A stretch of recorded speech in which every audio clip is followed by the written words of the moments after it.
අපි හැමදාම කනබොන දේවල් ඇත්තටම කොච්චර ආරක්ෂිතද? ඒ ආරක්ෂාව පිටිපස්සේ අපේ ඇස්වලට නොපෙනී ක්‍රියාත්මක වෙන හරිම වැදගත් පද්ධතියක් තියෙනවා. අද අපි කතා කරන්න යන්නේ ඒ ආහාර සුරක්ෂිතතාව තහවුරු කරන ක්‍රමවේදය ගැනයි. ඉතින් කවුද මේ නොපෙනෙන ආරක්ෂකයා?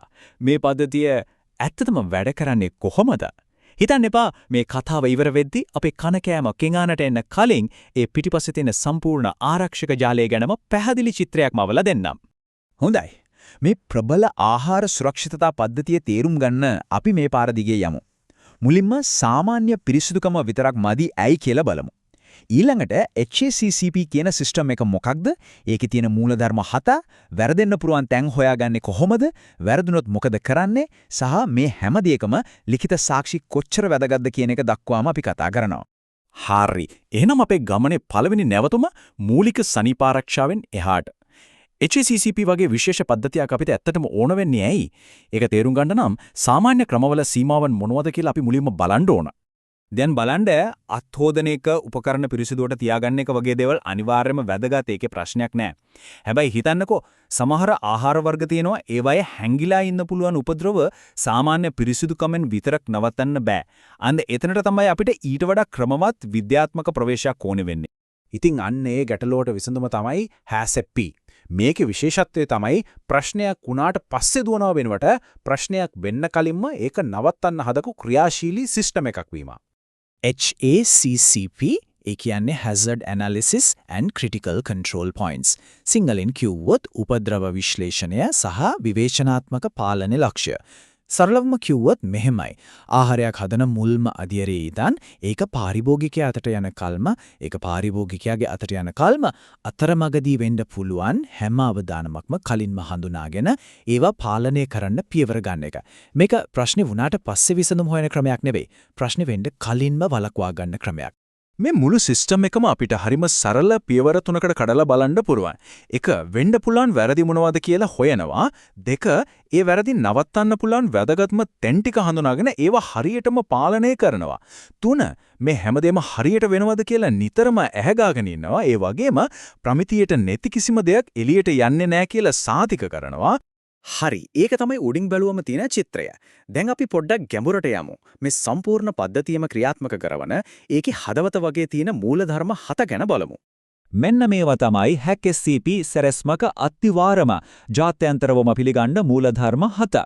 උපද්‍රව විශ්ලේෂණය කරන එකේ ඉඳලා ඒවා පාලනය කරන තැන් හොයාගන්න එක, ඒවට සීමාවන් දාන එක, හරියට වෙනවද කියලා බලන එක, වැරදුනොත් මොකද්ද කරන්න කියලා තීරණය කරන එක, මේ හැමදේම හරියට වෙනවද කියලා ආයෙත් පරීක්ෂා කරන එක සහ අන්තිමට මේ හැම දෙයක් ගැනම වාර්තා තියන එක දක්වාම සම්පූර්ණ ක්‍රියාවලියම මේකෙන් ආවරණය වෙනවා. හොඳයි. අපි දැන් බලමු මේ මූලධර්මයේ ඇත්තටම වැඩ කරන්නේ කොහොමද කියලා. මෙතනදී අපි තේරුම් ගන්න ඕන වැදගත්ම වචනයක් තමයි විවේචනාත්මක පාලන ලක්ෂ්‍ය. එහෙමත් නැත්නම් CCP කියන එක. CCP එකක් කියන්නේ ආහාර නිෂ්පාදනයේ ක්‍රියාවලියේ තියෙන මේක හරියටම උනේ නැත්නම් ඔක්කොම ඉවරයි කියන වගේ තැනක්. මේක තමයි මේ මේකෝ බ්‍රේක් පොයින්ට් එක. මේ නිශ්චිත ලක්ෂ්‍යයේදී හරියටම පාලනයක් යෙදුවොත් අපිට පුළුවන් භයානක උපද්‍රවයක් වළක්වන්න, නැත්තටම නැති කරන්න, එල්මත් නැත්නම් ආරක්ෂිත මට්ටමකට අඩු කරන්න.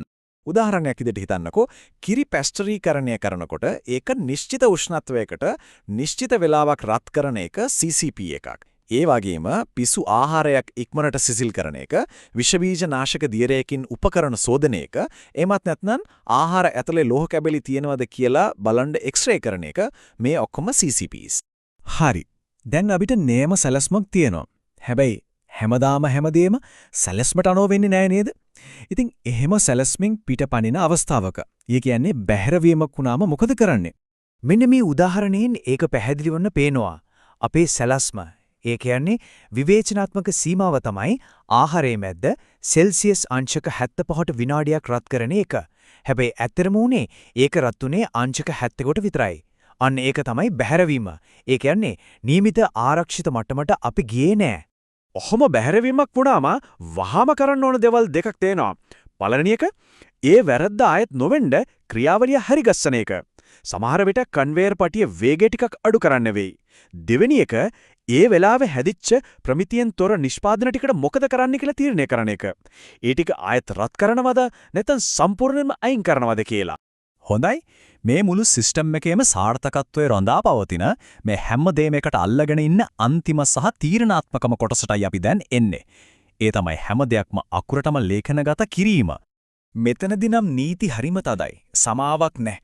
කවුද වාර්තා කරන්නේ කවදාද කොහොමද කියන එක කලින්ම තීරණය කරලා තියෙන්න ඕන. මිනුමක් ගත්ත ගමන් ඒක ලියන්න ඕන. තව ටිකකින් ලියන්නම් කියලා බෑ. ඒ වගේම මනින්න කලින් කොහොමත් මෙච්චර තමයි එන්නේ කියලා හිතලා ලියන්නත් බෑ. මේ වාර්තා තමයි මේ සම්පූර්ණ පද්ධතියම හරියට වැඩ කරනවා කියලා ඔප්පු කරන්න තියෙන එකම සාක්ෂිය. මේ කියමනින් ඒකේ බරපතලකම හොඳටම තේරෙනවා. සත්‍යක් නොවන දෙයක් වාර්තා කිරීම කිසි විටකත් නොකළ යුතුය. ඒ කියන්නේ මේ පද්ධතියේ කොඳුනාරටියම තමයි අවංකකම සහ නිර්වද්‍යතාවය. ඉතින් HACP කියන්නේ අපේ ආහාර සපයුම ආරක්ෂා කරන නිහඬ මුරකරුවෙක් වගේ. ඒක හරිම විද්‍යාත්මක ක්‍රමවත් දියුණු සැලැස්මක්.